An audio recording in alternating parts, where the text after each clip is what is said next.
geeks and peeps, and welcome to Brother Reviewable, a podcast where two brothers review films, shows, games, and you name it. I'm here with my co-host and my brother, Addison Ellis. How you doing, man? I'm holding up okay, brother. How you doing? I'm doing fine. Yeah, unfortunately, this was supposed to be for the Halloween season, but due to medical complications, we weren't able to record beforehand, but we will make up for that in the coming week or two. But yeah, so on our docket for this episode, again, since it was the Halloween season, we watched the Hellraiser films, originally created by Clive Barker, based on his novella. Yeah. What should we start out first? I guess we should start out with the original, correct? I think that'd be a good way to go. Yeah, so what happens in the original? Well, it's based off of Barker's original short story, The Hellbound Heart. It's a trippy thing, but long story short, really terrible dude in search of new and greater sensations opens up a mystical box which unleashes weird evil demon things to come and appear, rather, and essentially, give him new sensations, new horrible, painful sensations, because they can't tell the difference between pain and pleasure anymore. Mm-hmm. And after he passes, his brother comes over and, I guess, claims the house because he'd been disappeared for I don't know how long. And he and his relatively new wife, and after they show up, shenanigans ensue, and secrets are uncovered. A lot of secrets. Yes, lots of gore, lots of weird sexual stuff, as you do with this genre. As Clive Barker does, definitely. Yeah, he gets off on that stuff, literally. But yeah, I say that respectively, of course. Yeah. But anyway, overall, I would say the first film is decent, slightly above average from a lot of the horror tropes of the late 80s, a lot of the slasher flicks and all that stuff. So it tries to be a bit more complex than those, I would say. Yeah, no, the intelligence of the villains is interesting. At least the Cenobites in particular. I guess they're not technically the villains. The real villains probably the Frank, the brother character, the perverted, weird, just cruel brother. But ultimately, yeah, it stands out. There are scenes that stayed with me after, I think, the first time we watched it together a little while ago. Of course, they usually involve the gore on some level, to be fair, because the basic storyline is kind of, I think you mentioned it, it's almost like a B-movie, like the Spider-Woman that Grandpa likes to refer to, like, the kind of evil woman. She's harkening back to her old flame and trying to get him out of a jam, kind of thing. Mm-hmm. So, like a mob story or something like that. Exactly. Yeah. It's almost, I think, a bottle film. Most of it's just set in that house, essentially. So it does feel very stage-like, given Barker's history on the stage and writing and directing on the stage. So it does feel like a simple enough story to have in that environment. And regarding the gore, too, it's still rather disturbing. Even, again, by today's standards, it still looks pretty gnarly and nasty. Well, I guess we can get into little spoilers. Let's see. Do you think? I mean, I'd recommend it. I'd still recommend it. It's not gonna. I don't think for a lot of people, especially nowadays, it's going to blow everybody's socks off. But I think there's a lot there in terms of some of the performances. The base storyline's all right, but especially in the effects and the again, the Lovecraftian horror aspect of it is very interesting and engaging. Exactly. It's a classic, I think, more or less for aesthetic and content reasons than overall story enjoyment, I would say. But it's a decent watch. I give a light recommendation, I would say. Nothing too serious, but maybe to see it once, if not into it, then move on. Yeah, and I think there's some elements that definitely some people are gonna take away from it.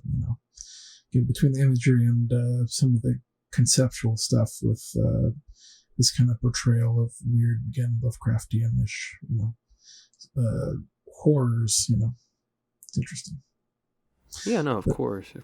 Spoilers. So, let's get into spoilers. Yeah, let's get into spoilers. So, Frank, the kind of licentious brother, is not dead after he's ripped to pieces by these evil demon things. He is enduring endless torture in hell. But by circumstance, when his brother and his new wife, they move in, his brother's cuts his hand and blood drops on the area where Frank died. I think in the book, Ian, you said it was on somewhere where his semen was. Yeah, because as he was opening the box, he was, I think, filled with fear, and so the only way to help that was masturbate, and then they would come. I mean, I did not plan to say that. Anyway, it's okay. Anyway, that was not okay. But yes, they arrive, and his sperm babies appear on the ground, and then as you said, in this one, it's pretty just much the same thing happens. In this one, it's just the thing on the bloodstain where he was ripped apart or something like that. So, or just where he was. Yeah, the vague location. Of where he was. Yeah, but anyway, that blood seeps into the floor, and from that, Frank comes back. He is reborn, literally like cell by cell, bone by bone. Fat. And he's just very slowly being brought back, and he needs blood. And it turns out that Frank's, I forget that his brother, it's Garrick from Deep Space Nine. Frank's brother's new wife, Julia. Yes. She had an affair with Frank, and she's still attracted to him, or just really, really wants to bang him. Again, so she starts luring guys into the house where they will end up getting killed by Frank or her, and Frank will absorb them. And Garrick's daughter, what do you call him, Garrick? His daughter finds out about this, is horrified, tries to tell people, nobody believes her, ends up finding Frank at one point, who is still not fully formed, i.e. doesn't have skin yet, and is still super sexual salty, and but she steals the box from him, inadvertently opens the box, discovers all the famous Cenobites, but essentially kind of Cindy makes a deal with them that she'll help track down Frank for him in exchange for her not being taken. Long story short, her dad dies, gets skinned, Frank wears her dad's skin. They all both try to kill her, but Julie ends up getting killed by Frank because he doesn't care and he absorbs her to give him more power. But the Cenobites end up showing up, tearing Frank to pieces after they figure out who he is. And the daughter just barely gets away. Just barely gets away. But she seals with her back. Boyfriend. Yeah, and she seals back the horrors with by configuring the puzzle blocks. What's the configuration again, bro? The lament configuration. It's like La Manchaise something, but I think it's this lament configuration. More or less, that's what it's called. Make it simple. Yeah. Maybe that's the same in the new one too, I think. Yeah. That's, again, the trippy parts are really fun. Again, the rebirth scene, where all the nerves and spinal cords and stuff and all that just erupts out of the ground, and it's still some of the best effects work, practical effects works I've ever seen. Yeah, and the score really just emphasizes that, and the score in general is really fantastic. It's by Christopher Young, I believe, who has worked on a few notable things. I know he worked on Spider-Man 2 and 3, I think, and then he did the animated Batman Cold Heart theme. Those are really all I know of his work. Well, interesting. He did the Cold Heart and then the Hellbound Heart. That's quite funny. Coincidence. No, but that whole scene is just enhanced by the soundtrack too.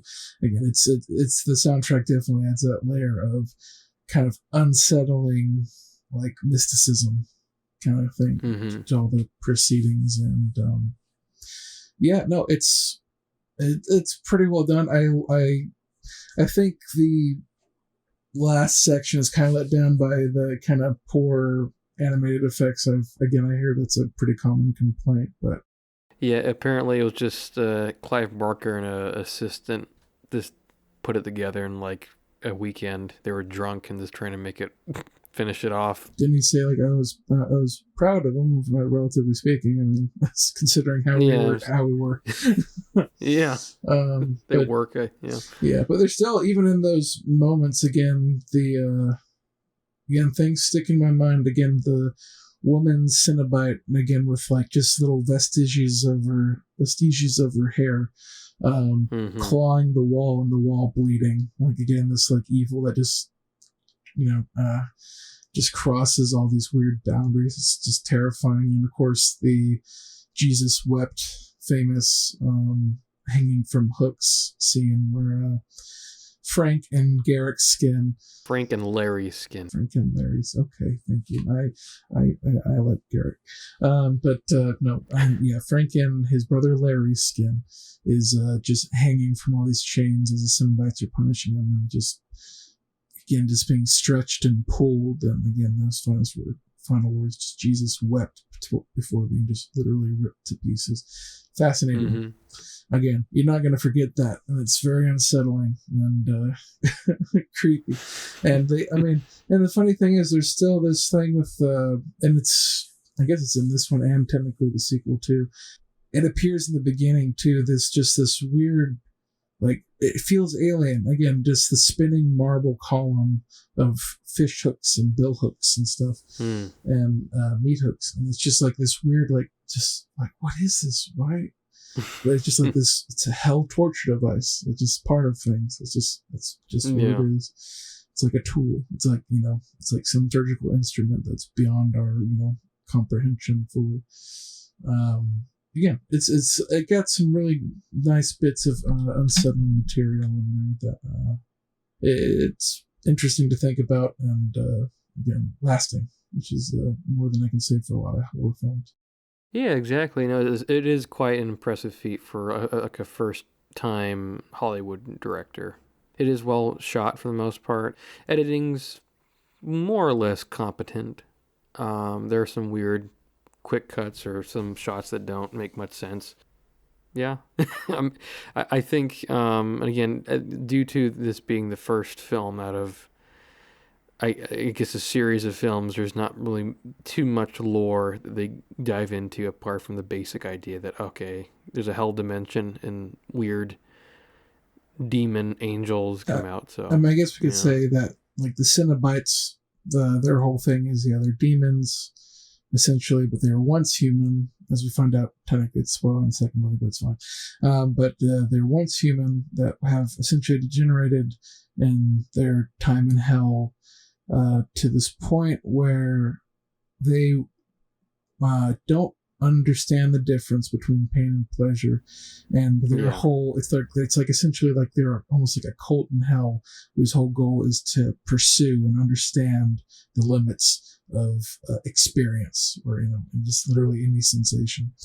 And no, again, that's fun. It's a fun, weird Lovecraftian lore stuff, and it just gets hints of it here and there, and it's like, okay, well, doggone. And again, I like how they do feel just like Alien. They don't feel like they're evil, but they're kind of lawful evil kind of thing. They're not just like wild animals kind of thing.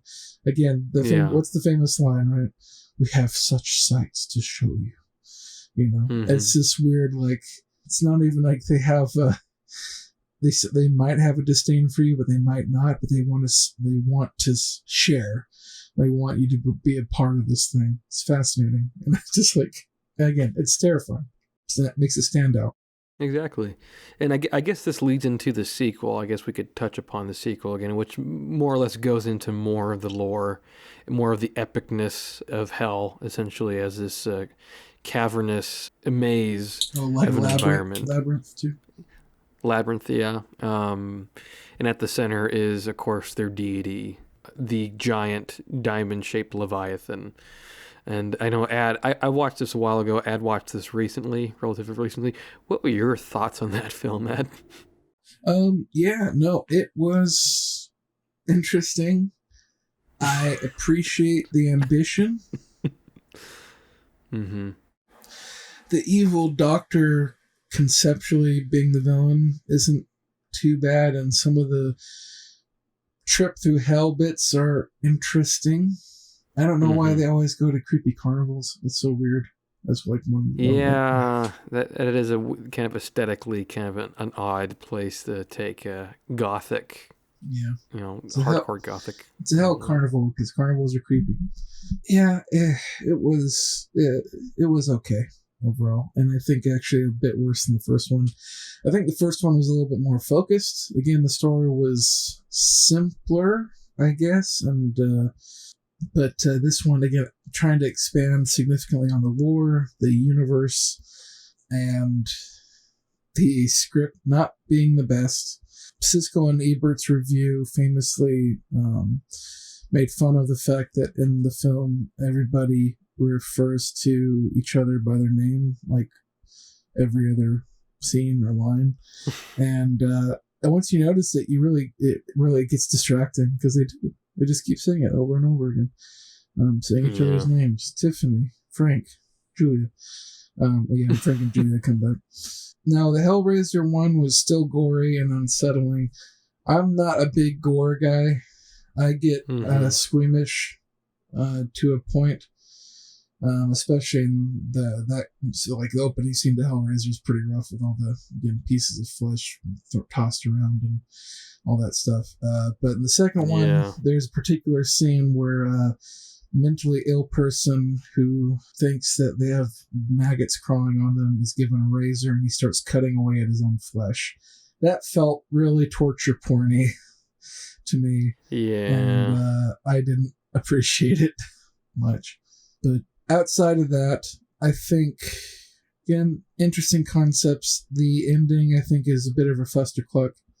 The idea of Leviathan, like, again, if it's going partly on biblical lore, the idea of it being like this is a demon that has been around since, God created it and all this stuff, and it's been around for how many millions of years or whatever. Its existence is just a shape. That's interesting. Again, very Lovecraftian.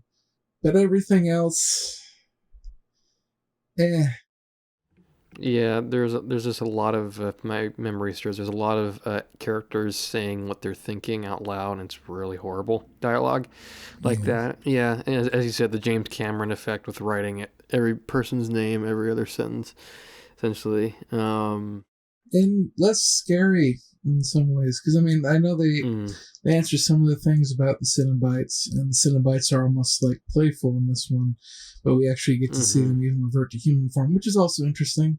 They're essentially punished for kind of slightly rebelling against Leviathan's wishes, or when he turns the spoilers for the plot of that one real quick, but the evil doctor, psychologist, what have you, in there is turned into a Cenobite, and he's given like significant power, I guess, for his evil and stuff to keep bringing pain and suffering on others.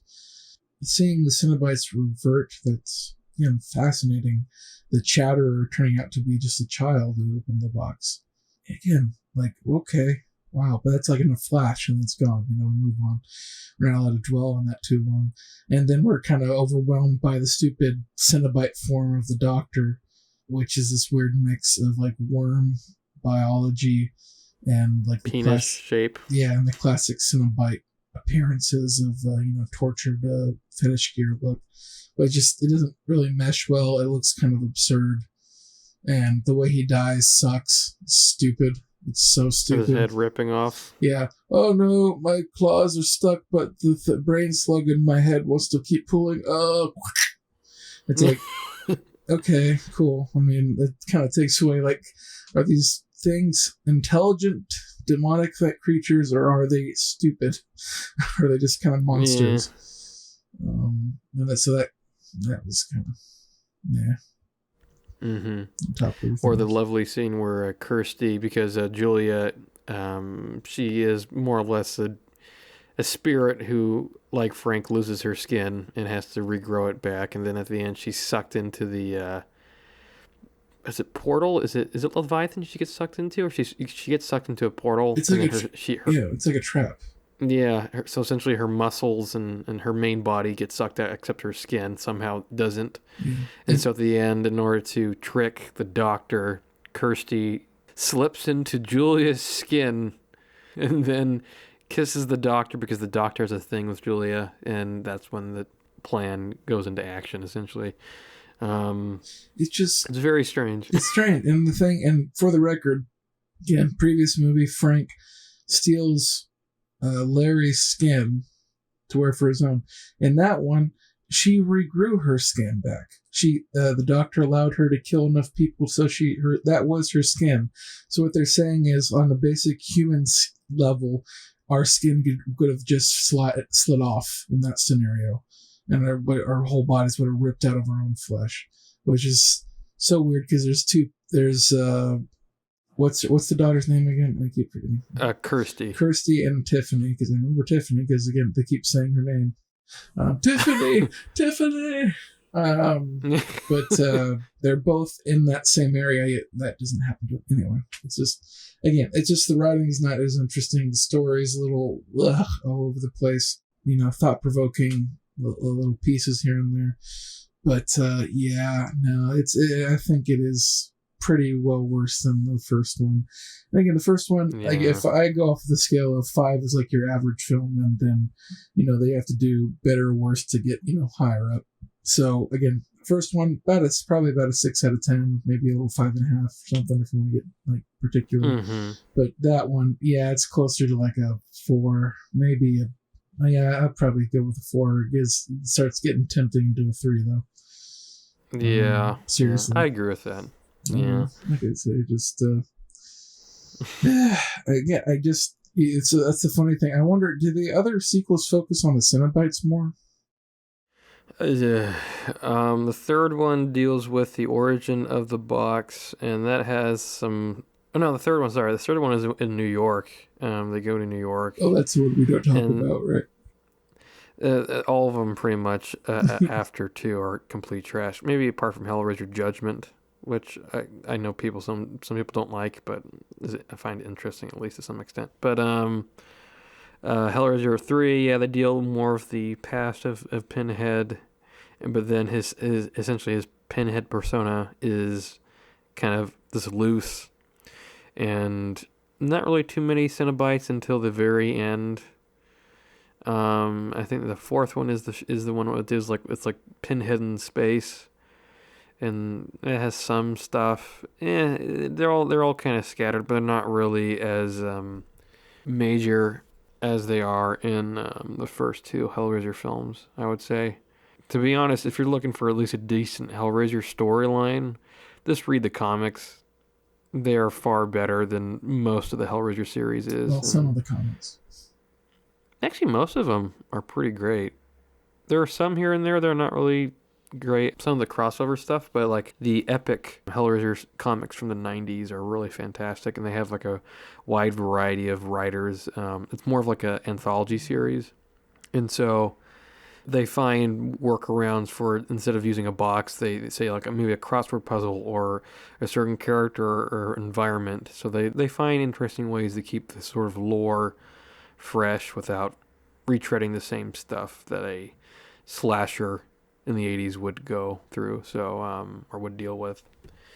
But definitely read those. You can probably find them real cheap, so there's that. But yeah. Again, if these have shown me anything, like I am interested to explore Barker's work if for the only reason that it will make me think a little bit or leave something with me as far as the existential horror element.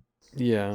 Beyond that, though, I don't know. Again, I appreciate the ambition, especially in the second one, but yeah, you don't really need to see that one. Mm-hmm. Don't need to see that one, but check out the first one. Absolutely. Yeah. Yeah, apparently the second one, is like in the fan base, is arguably for many fans better than the first one, or on par, which in some ways I can see, but yeah. I can see them being more excited about seeing more of Hell and getting more of the lore bits. Yeah. But beyond that, though, I mean, just the script is so bad. I don't mind like details like in Frank's Hell. Again, he has like naked women appearing under sheets, but as soon as he goes to uncover them, they disappear. It's just they're meant to tease him for the eternity. Mm-hmm. It's like, okay, that's interesting. It's weird and unsettling and creepy. Yeah. Still, it's just outside of that. Okay.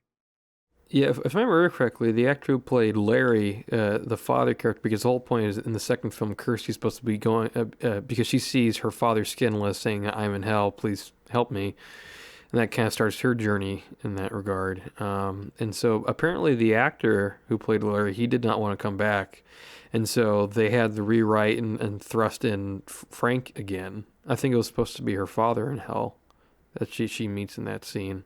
Or a scene similar to that. Okay, so they just changed it to because Frank was pretending to be her dad again. That's what he says in the second one.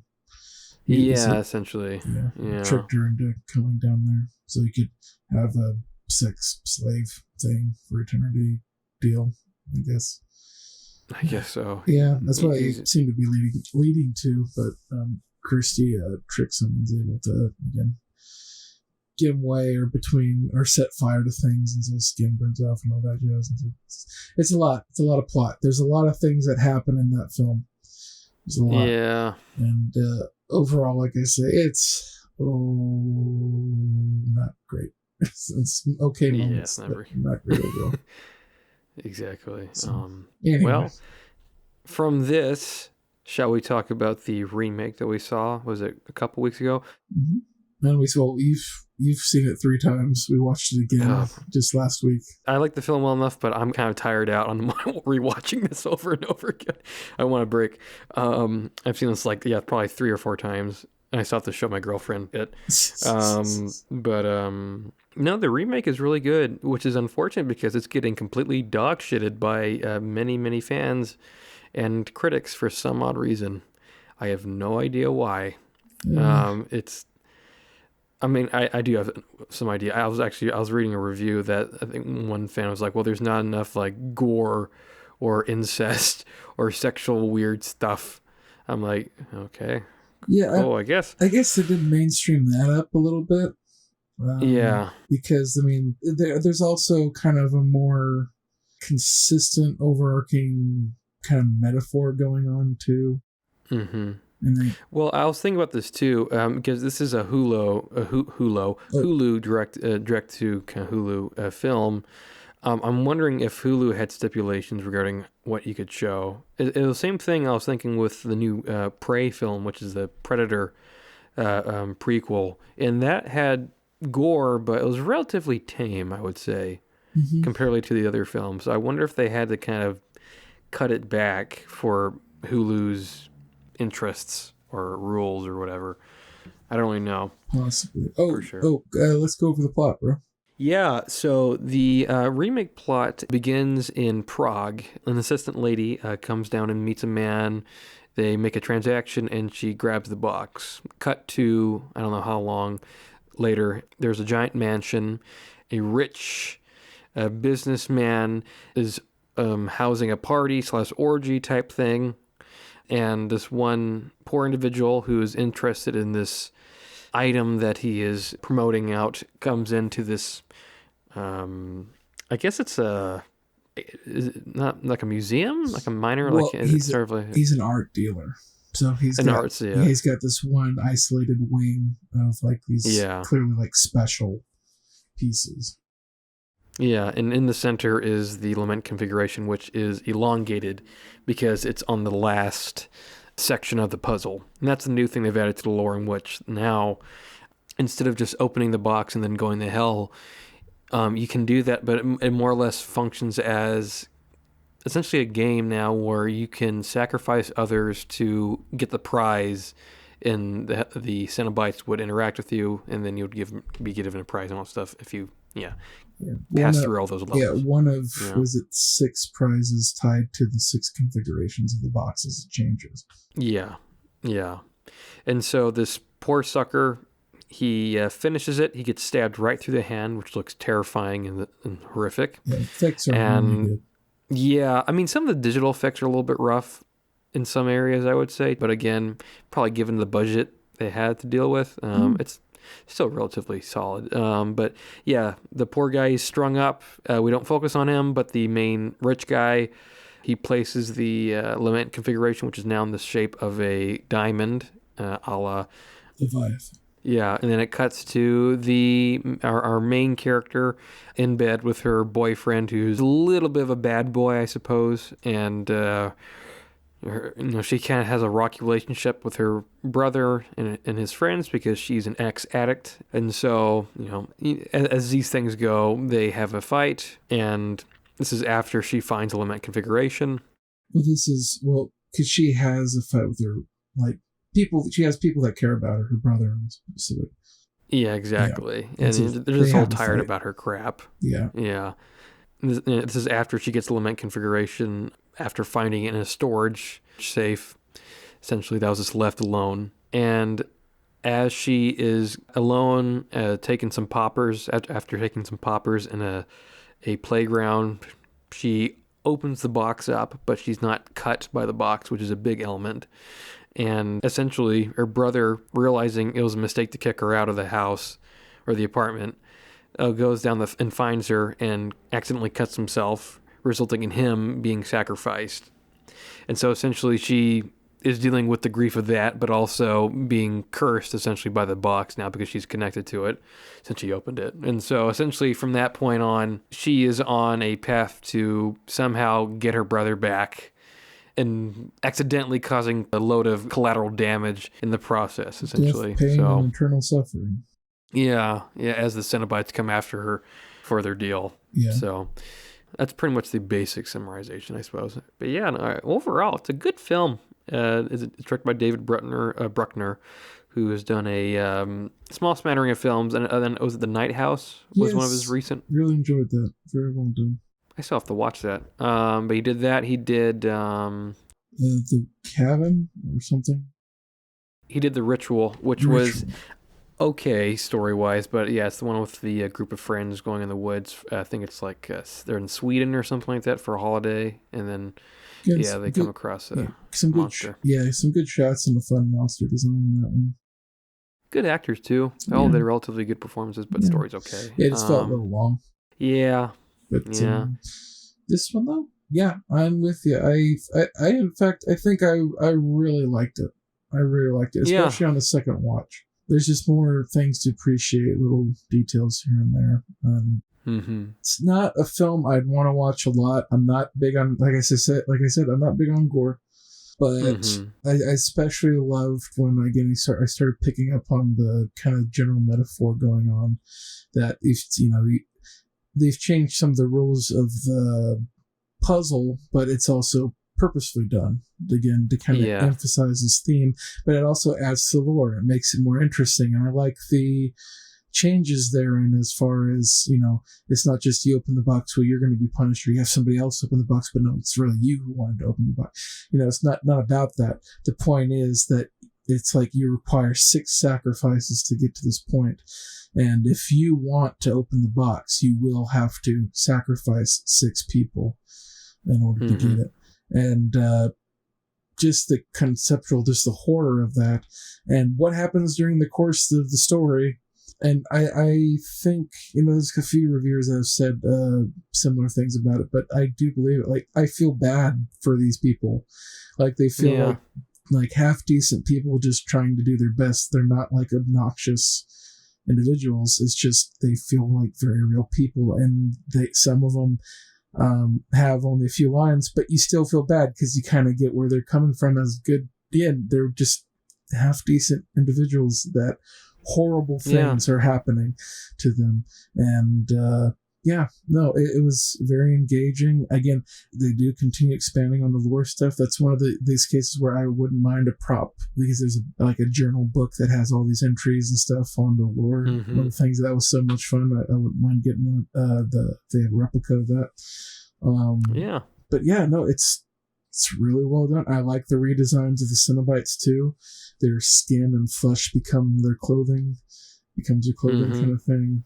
Which I think is actually book accurate. I was reading some of the trivia, and apparently Clive Barker and the director both agree that we should go back to the original idea of their skin is a part of their wardrobe. And I heard, Apparently, so were the because again, people have gotten on the new Pinhead design for one being more androgynous, tending towards feminine, but that was look accurate. But also the pearl tipped needles, nails that are in her, their skull and stuff. That's also apparently was book accurate. These weird and just pearlescent tip things. Really? Yeah, I believe so, because they tried it on the original Pinhead and it just didn't come out looking well, so that's why they clipped them all down to the nails. Oh, interesting. Okay, that makes sense. Yeah, I guess with the whole S&M vibe, it would look kind of weird with like white pearls clashing with that. I can see that. And maybe the white face too. But, well, I mean, the white face was in the original too. Well, no. I'm saying in terms, because the Pinhead in the original is so pale, but even the lines on his face are just like, grayed out. But in this one, it's like you could see the blood slightly poking through, so maybe they get a little bit more contrast, so they show a little bit better. I don't know. That's what I was thinking. Yeah, maybe. But anyway, excellent film, interesting main characters, and the Cenobites again, terrifying and weird, and the Pinhead or the Hell Priest, for Clive Barker's sake, the Hell Priest is interesting. They're not kind of the lawful evil entirely like they were. They're almost like a semi-neutral party in the originals. This one, they definitely want people to be sacrificed and die, but they still kind of have their own rules and stuff. She finds a certain solution to dealing with the sacrifice needed for one of the configurations, which was unexpected, but it works. But I'm like, okay, I get it. And it's fun, but we'll get the spoilers in it. But I'd recommend it highly. Again, like 8 or 9 out of 10 as far as horror movies concerned. Doesn't beat The Vivitch for me as like personal favorite, and again, probably only want to watch it like once in a while. But this was just great. Yeah, exactly. No, a big thing were the performances that I think really elevated the material. And as you said, again, with these characters being like so likable, and you just feel bad for them. Well, the one gal is it Nora, the Asian gal? She's really not given much, but there's a scene. There's clips of it where she's being tortured, so it's kind of already online. It is genuinely upsetting. This the way she's just screeching in massive amounts of uncomfortable. I guess we should say spoilers. I mean, again, as I said, this is in the trailers, and also I think there's a clip of it online already. So it's not. If you come across this, it's not. Yeah, it's not going to be too much of a surprise. No, and the thing, she doesn't have too many lines, but we know that she cares about our main character. A lot. And again, like that little scene with main character's boyfriend. I gotta remember names, man. I'm so bad at names. When he like jokingly offers her some alcohol, he's like, "We don't drink when she's around. We don't." Because she's a recovering addict. Because again, they're all kind of shades of there for her. And, still, she's just innocent. She's just there trying to be a good friend, and things happen. Yeah, I do admit that this film does seem to take inspirations from the recent remake of Evil Dead. Essentially, in that one, the main character was also a recovering addict, or she was an addict, but she was trying to get off of it.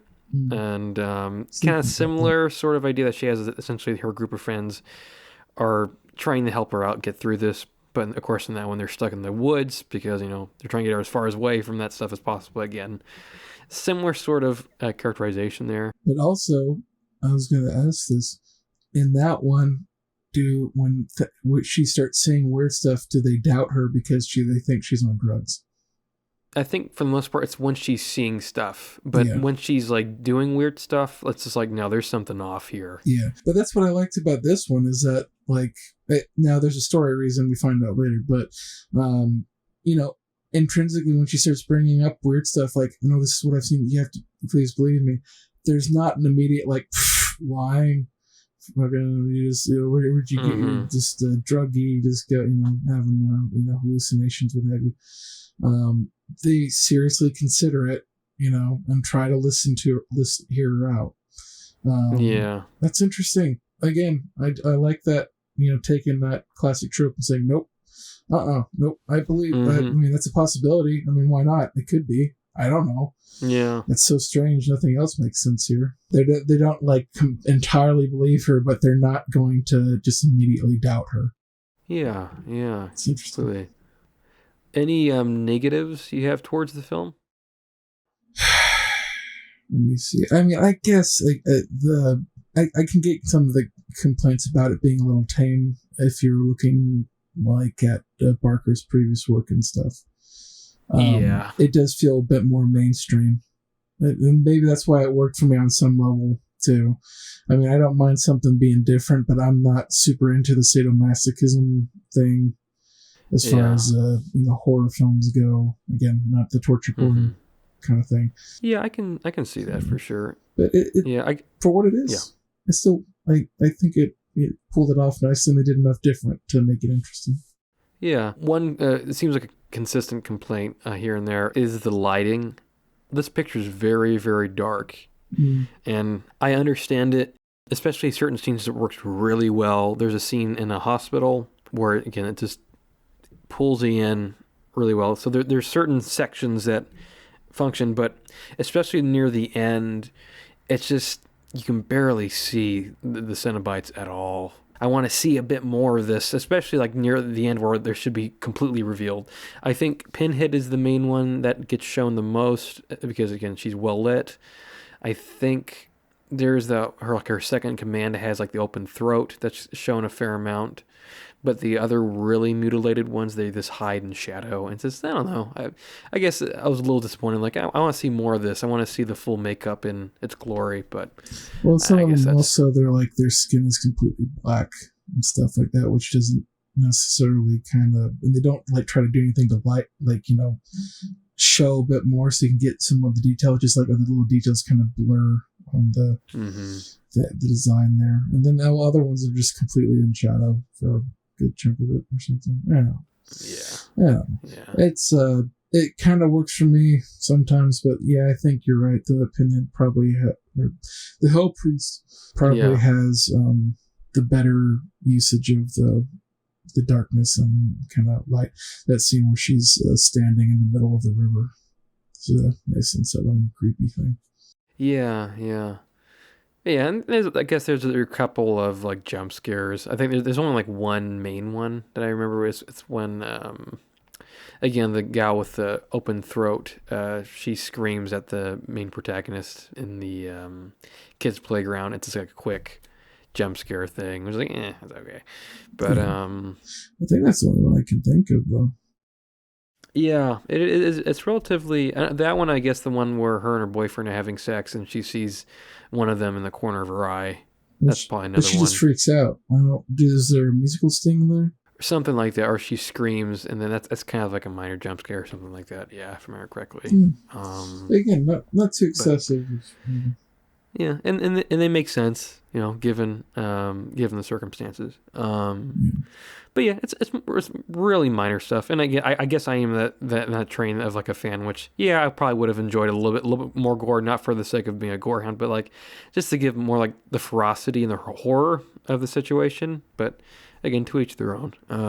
But yeah, just a fine film, well written, well acted, well directed. It's just a solid film that I wish more people will go see. And it's a shame too that this is not a theater film. It's just a direct to streaming. So again, it's not going to get as much eyes as it could if it was in theater. So, but on the flip side too, if you have Hulu, just watch it, check it out. Yeah, because you get it for free as part of your Hulu thing. So just give it a shot. Why not? Yeah, if you're into like a reboot, a double feature, watch this and Prey. Both are really solid films, and you'd probably get a good kick out of them. But yeah, so should we go into spoilers? Yeah, sure. Yeah, there's a lot here. Okay, yeah. What do you want? Start off. What do you got? Well, that the art dealer guy survived and is alive and living in his house, horribly tortured every day of his life. That's pretty great. Yeah, in the most uncomfortable. He's like a giant rectangle shoved into his chest. Yeah, like a chocolate bar. It's like encapsulates his spine and heart and everything. Yeah. And it is cycling through his nerves and it's giving him excruciating pain different ways every like 60 seconds so that he can never get used to it. And he's been living like that for like 2 years in this manic, horribly pain state. That's great. And that's also the discovery of the, what's it called, the monkey's paw kind of gimmick with if you select a prize for having completed the configuration to the Leviathan configuration.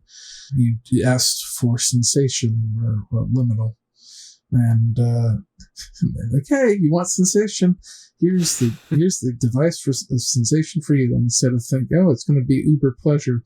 No, it's horrible, horrible pain. Because again, kind of tying back to the original, can't tell the difference between pain and pleasure. It's just sensation. There you go, heightened sensation. Yeah. And so his whole goal this entire time has just been to reverse this thing or get it out of his chest or let him die. At this point. And again, with that, the fact that our main character's boyfriend is a traitor. He's working for that guy and was totally expecting him to get killed and stuff. But they made it like you kind of feel bad for him. Yeah. It's still horrible and it's wrong what he's doing. But there are moments in the movie where you watch it back with that context. He was trying to save her or get her out of it. Like, no, I'm done with this. Like, no, we shouldn't be messing. Like, he tried to get out of it, but at a certain point, like, he's like, okay, there's just no going back now. And I feel it's interesting. Go ahead. Go, sorry. Yeah, I feel like he also has because he still leads her to the box to begin with. So I feel like he has this thinking that he doesn't realize how bad the actual experience will be or what this thing even is to an extent. And so when he actually sees it and hears about it in person, I could be completely wrong. And I don't know. They don't really go into his backstory completely. But it almost feels like, yeah, I might have fucked up. I should not have given her the box in any way, shape, or form.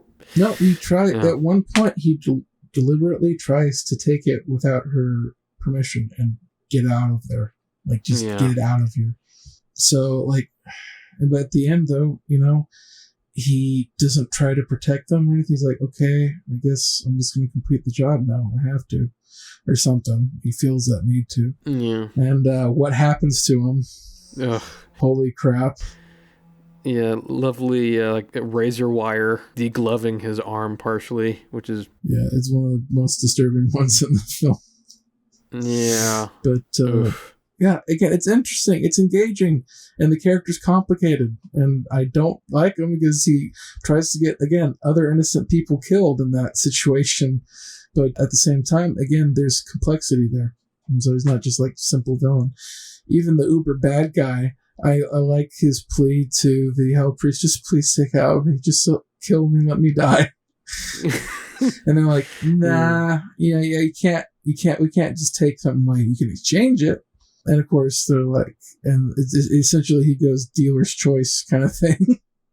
And she's like, oh, well, he selects power. Yeah, well, no, he doesn't even do that. She's like, she gets to, the hell priest gets to assess what he would want. And so they choose for him power. And so I love that scene where the thing comes out and you see it, they reknit his spine and his organs and heart. And the skin is slowly growing back, and like the layer of fat and muscle and blood and everything. It's just this really beautiful, really wonderful CGI little scene. A lot of that was actually in camera. That was actually at least the skeleton reconnecting and the skin reforming. That was actually a reverse shot. Oh, that is so cool. Okay, no wonder it looks so convincing. Okay. Yeah. That's awesome. But no, as soon as that happens and he's laughing maniacally, then that Leviathan, their god, has descended above the house and it launches out the chain spear through his chest and winds him up because, as the Helper says, well, we get power through like domination. So you'll become one of us, essentially. And so they reknit his whole chest and spine only to launch a thing through his chest and spine. And it's like a matter of principle or something. It's fascinating. Mm-hmm. And then he ends up crucified with his skin ripped into lovely garments. Yes, for him as he becomes a Cenobite. we see the formation of the Cenobite, and again in the previous one, we see hints of it. We see the hints of it in like Hellraiser 2 in the beginning, and a little bit when the Doctor is taken. But this was again very fitting, and it feels again terrifying. You can't even see whatever this being. It's just a swirling white light above you, and just suddenly your skin starts flaying open as you are like again on the surgeon's table, being picked apart by tools or fingers or entities that you can't even see or comprehend, and just your skin's all being ripped apart. Needles are being placed in your throat, and it's like, oh my good lord, this is terrifying. But it works, and it's fitting into that guy who's killed I don't know how many people, and just all these innocent individuals, and yeah, it works. And also, let's talk about the ending for the main character too. Oh yeah, the top of bittersweet. So essentially, it's kind of a weird deal. So the guy gets his wish, but I guess since he kind of was manipulating the entire situation, also it's probably just a screw you from the Cenobites anyways.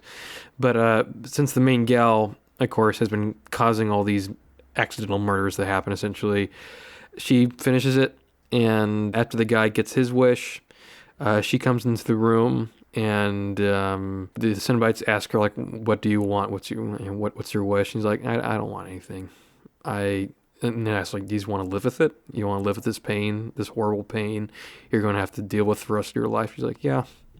And essentially she chooses lament, which literally to just, deal and lament over the pain of her brother and all of those that she's essentially murdered. Mm. And it ends with her and her friend, who's barely alive due to him being a near sacrifice himself. They get ready to drive off, and he's like, did you choose? Did you make the right choice? He's like, yeah.